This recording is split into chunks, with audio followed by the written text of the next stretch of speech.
Hey there, I'm Sanat Srivastav, and in this video, I will tell you how to log in to your Emgage HRMS mobile app.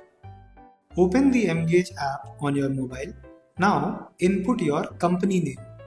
This company name is sent to you via an automated email when you are onboarded in the company.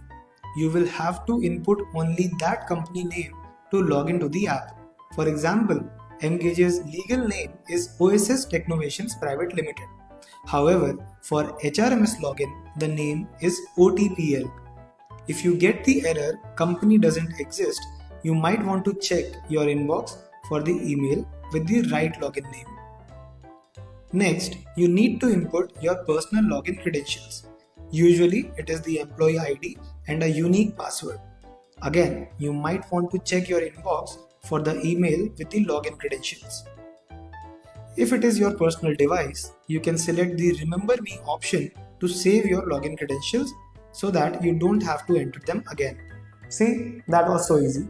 For any more queries, you can email us at info@emgage.work or put your queries in the comment section below.